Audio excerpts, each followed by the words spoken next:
Allora, cominciamo questo terzo incontro del ciclo di conferenze organizzato dalla casa editrice Castelvecchi all'interno, in collaborazione con IPER Festival delle Periferie, ed è veramente un immenso onore avere come terza ospite, dopo Michael Herzfeld ieri sulla figura dell'emarginato, e Daniele Nerariti, filosofo basco, che oggi è intervenuto, avere Vandana Shiva. E da anni siamo in collaborazione con Giorgio De Finis, prima al Macro e adesso al Festival delle Periferie, e questa collaborazione tra la casa editrice e il festival è qualcosa, insomma, che ci rende molto felici, perché cerchiamo di costruire insieme un itinerario di pensiero, di riflessione critica sul nostro presente, sulla nostra società, e soprattutto per dare spazio alle voci emarginate, alle voci critiche nei confronti del sistema neoliberista in cui viviamo. E Vandana Shiva è senz'altro una delle voci più eminenti in questo senso nel mondo.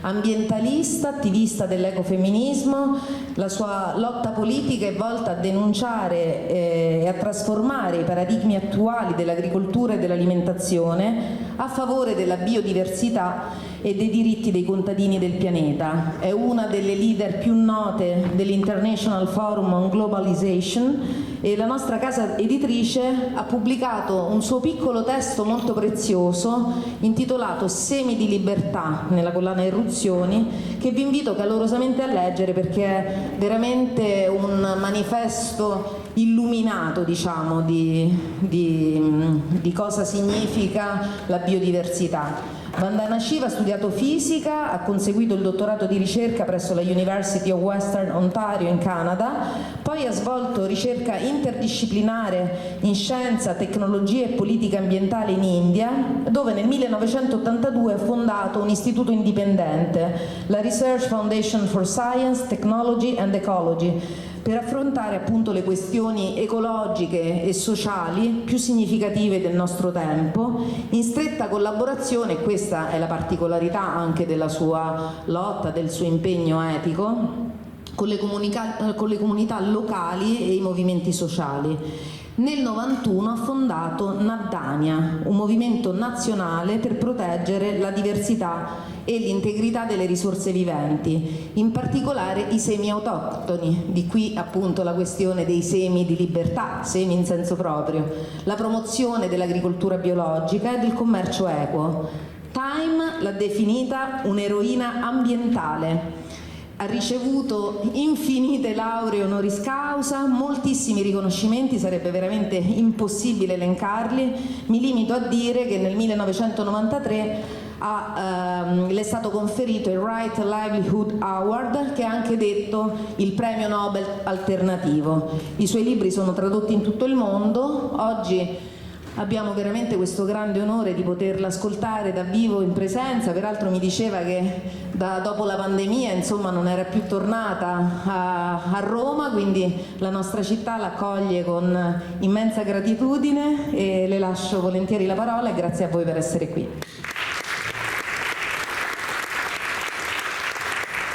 Thank you so much, and I always look forward to return to Rome, but of course also to the festival of the Periphery. And this year's festival's theme of uncentered is really the new ground we have to shift to. We have been dominated by a mechanistic paradigm which, combined with an economy of greed, has dominated our thinking for the last few centuries. The mechanistic paradigm and the colonial worldview is based on separation and mastery, the creation of a center that dominates over its peripheries, from where it sucks out life and transfers wealth. Because the reality is, what makes the colonizers rich is the extraction from the colonies. By defining them as primitive, as backward, as unproductive. It puts the dominating colonized West at the center of the earth, of the civilized world. Even today, that language continues. The civilized world. Creating a domination of Eurocentrism. Wiping out cultural diversity, that every culture is its own center, has its own organizing principles. It wipes out epistemic diversity by creating a certain way of looking at knowledge. It wipes out biodiversity because this colonizing mind is also a monoculture of the mind. It can only see in this biodiversity-rich world a few species which it can exploit commercially. It defines itself as superior to other cultures. It defines humans as superior to other species. And it puts powerful human beings, particularly powerful men, at the center of the world, creating an illusion of anthropocentric arrogance, of humans as superior to other species, of colored people superior, as dominated by the white.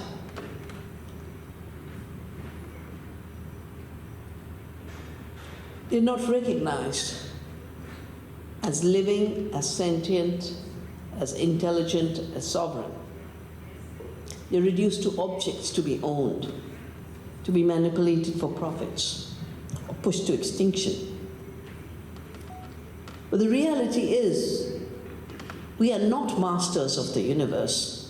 We are members of one Earth family, an uncentered Earth family. No species is at the center of the web of life. The web,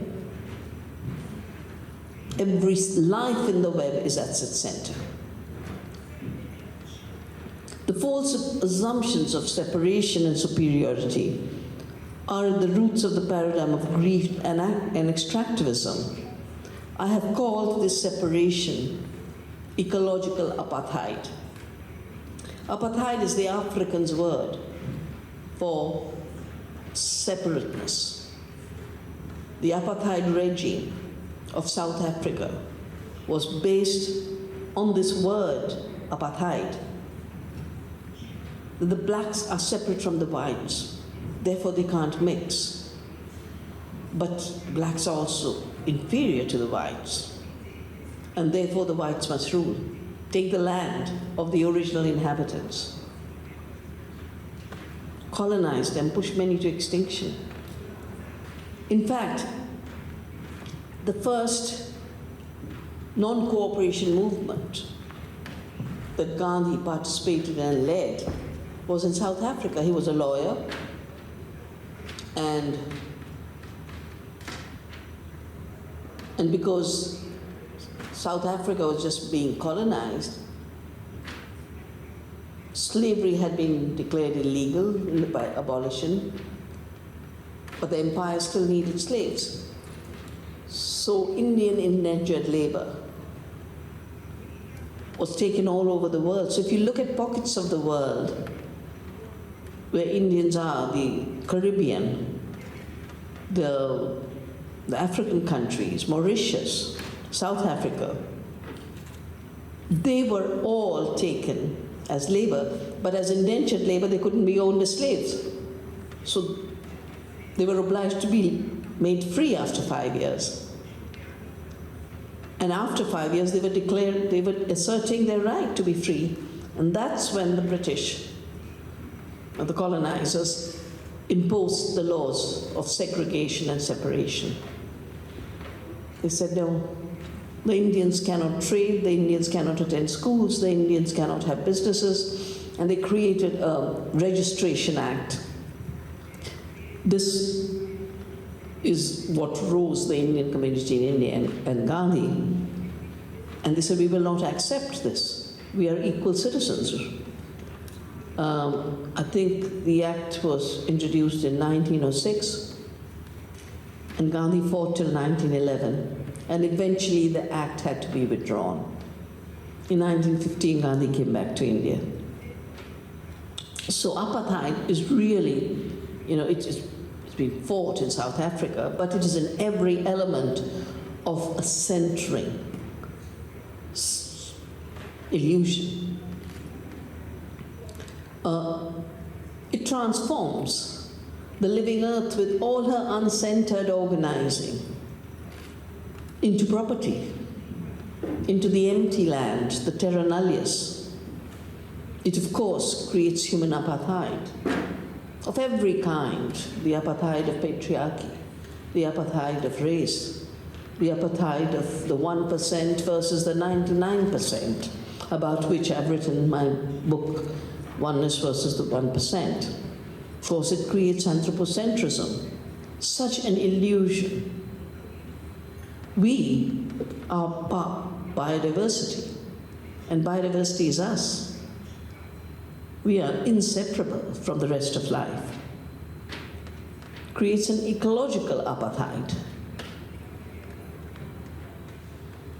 The illusion that women don't know, peasants don't know.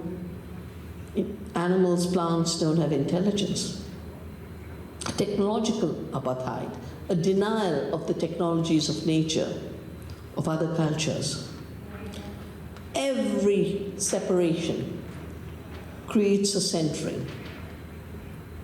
And it creates a periphery that is not just treated as inferior. But the irony is, while the center rests on the periphery, a colonizing center which lives in the illusion that we are the center, they destroy that on which they rest. That is the crisis we are living through. That is the ecological crisis. The worldview of separation engenders hierarchies, and separation and superiority create the structures of violence. Violence against nature, violence against women, violence against every other, defined as lesser beings, with the objective of colonization. And the inequality and injustice that is growing by the day are rooted in this false assumption. This worldview was put together in a few short decades. We are made to assume there were these brilliant thinkers who came up with new ideas. And these are the books that are taught today, centering of our knowledge in the architecture created for colonization. The idea that the earth is dead matter to be exploited. Francis Bacon, who's called the father of modern science, said, wrote a book called The Masculine Birth of Time, as if the time before did not count. He said, I'm come to you in very truth, leading to you nature with all her children, to bind her to your service and make her your slave. The Royal Society, inspired by Bacon's philosophy, was clearly seen by the organizers as a masculine project. In 1664, Henry Oldenburg, the secretary of the society, announced that the intention of the society was to raise a masculine philosophy, whereby the mind of the man may be ennobled with the knowledge of solid truths. And for Glanville, the masculine aim of science was to know the ways of captivating nature and making her subserve her purposes. Powerful men put themselves at the center, thereby achieving the empire of man over nature. Centralizing thought is the foundation of empires. Robert Boyle wrote the Boyle's Law, but was also the head of the Church of New England. He said the New England Indians, whose land was grabbed by colonization, he said he attacked their perception of nature as a kind of goddess and argued that the veneration wherewith men are imbued for what they call nature has been discouraging impediment to the empire of man over the inferior creatures of God. So the dominion of man over nature rests only on knowledge. Knowledge has to be part of the empire. And the death of nature allows a war to be unleashed against the earth and all cultures. Yesterday we just released a manifesto on making peace with the earth. And for those who want to be able to get linked to it, please contact my colleague Ruchi, who's here with me, so that you can receive a digital copy. And my dear friend Caroline Merchant wrote a book, The Death of Nature, Point's House. This transformation of nature from a living, nurturing mother to inert, dead, and manipulable matter was eminently suited to the exploitation imperative of growing capitalism. The nurturing earth image acts as a cultural constraint on exploitation of nature. One does not readily slay a mother, dig her entrails, or mutilate her body. But the mastery and domination paradigm removed all this restraint. And that's why we have not just an economy of limitless growth and limitless greed, but it's a machine that does not know. It's like a vehicle that doesn't have a brake. It doesn't know how to stop itself or slow itself. The centered knowledge as an instrument of power was a mechanical knowledge. The world is a machine, and we can engineer it, we can manipulate it. That the world is objects that we can own and control. That the world can be separated into parts. And there is only, for Descartes, what you can measure, but the dimensions you can measure, the size you can measure, the weight you can measure. The rest disappeared. The quality of life disappeared. But this idea of separation, of isolated, inert material is such a false idea. My early learning of the uncentered paradigms came through my working on quantum theory. I did a PhD on the topic of non-locality. Non-locality means uncentered. There is no place that you can localize any phenomena in. Everything is constantly non-local, always interconnected, always influencing.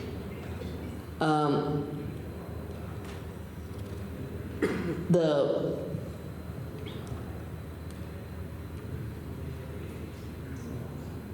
big issue in quantum theory is that unlike mechanistic physics, where if there's a particle there and there's another particle somewhere else, what I do to this particle doesn't impact the other particle. But in quantum theory, no matter how far away and separate particles are, they immediately have non-local impact on each other. This is the foundational quality of the world, of an uncentered world. Non-separability and wholeness is intrinsic to the quantum view. A quantum system can only be understood as an uncentered, totally interconnected system. Physics was always my passion as a child. And I wanted to study with David Bohm. He sent me to his student, Jeffrey Boob. The four principles of the uncentered universe of the quantum world is first non-locality, second potential. No entity in the world has centered essential qualities, because everything is a constant unfolding of potential, of becoming. Uncertainty, because when it's potential, the potential can go to hate or it can go to love. It can go to violence or it can go to non-violence. A quantum can be a particle or it can be a wave. And linked to this again is the fact that in the mechanistic world, you're either a wave or a particle. You can't be both. In the quantum world, there is no excluded middle because of this constant unfolding. As Bohr wrote, the enfolded or implicate order, space and time, are no longer the dominant factor. Space-time is what allows entering. The dominant factors determining the relationships of dependence or independence of different elements. Rather, an entirely different sort of basic connection of elements is possible, from which our ordinary notions of space and time, along with those separately existent material particles, are abstracted as forms derived from the deeper order. These ordinary notions, in fact, appear in what is called an explicit or unfolded order, which is a special and distinguished from the general totality of the immanent order. And the fact that there is non-separateness, that there is non-locality, there is uncentered existence. What we have here is a kind of a universal process of constant creation and annihilation, determined through the superquantum potential, so as to give rise to the world of form and structure, all form and structure. The fact subatomic particles are able to remain in contact with one another, irrespective of the distance separating them, is not because they are sending some sort of a mysterious signal back and forth, but because their separateness is the illusion. It's not that there are two entities connecting, but there is a continuum in which the entities are expressions at one level.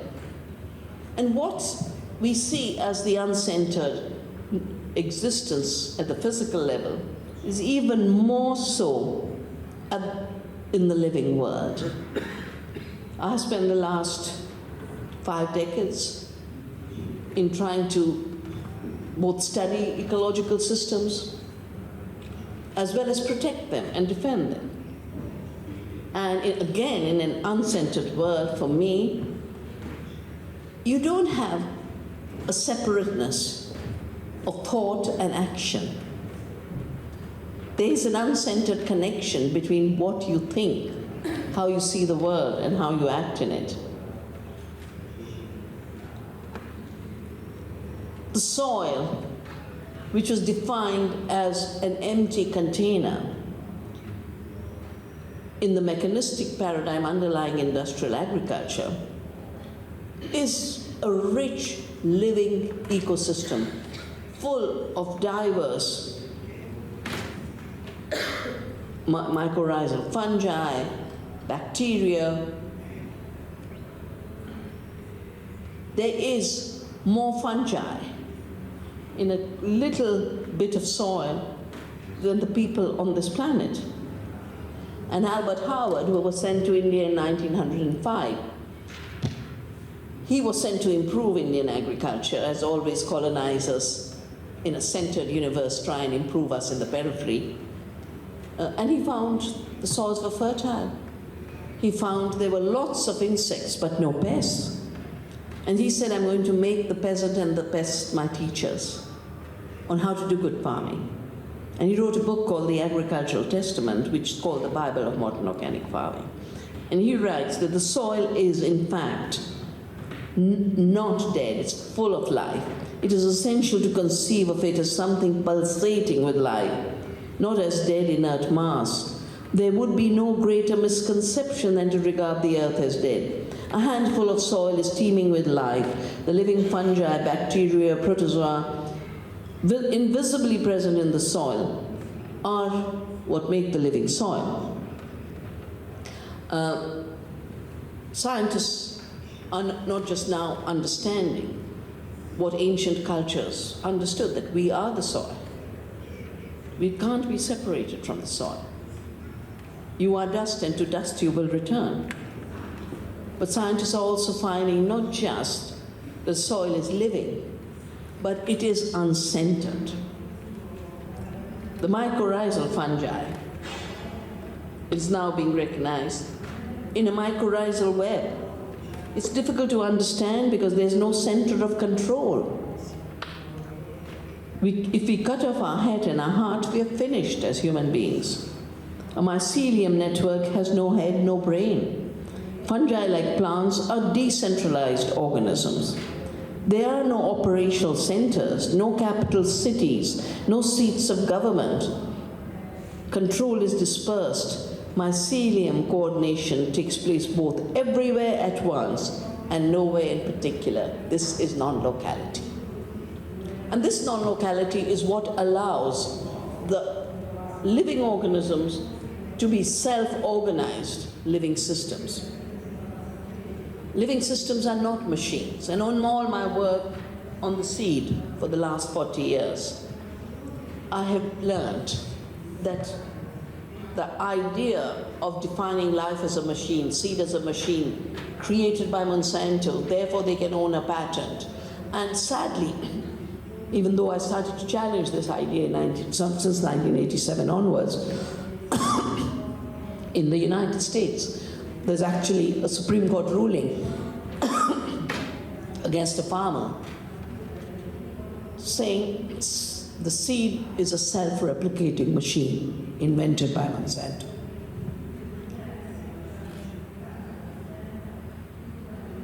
And when the seed grows to seed, Monsanto still owns the next generation, and it owns the next, and it owns the next, and it owns the seed for 20 generations down the line. This, to me, is such an ethical violation, an ecological violation of how life works.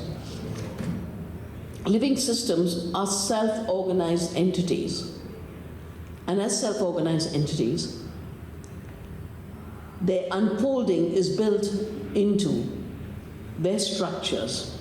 A tiny seed of mustard will become a mustard plant. A seed of wheat will become a wheat plant. They don't need external control. They are uncentered evolution in symbiosis with the soil, with the insects that give the next generation of seed. And this self-organization is the continuity of life. But not self-organization in isolation, because life flows. Life is interconnectedness. Life is symbiosis. And the symbiosis between self-organized systems is what allows communities to evolve, what allows the cells in our body to become our body, which allows the microbes in our gut to regulate our body and our health, to become our blood, our brain, our bones, our flesh, our cells at every level. And increasingly, I come from a society with, at least in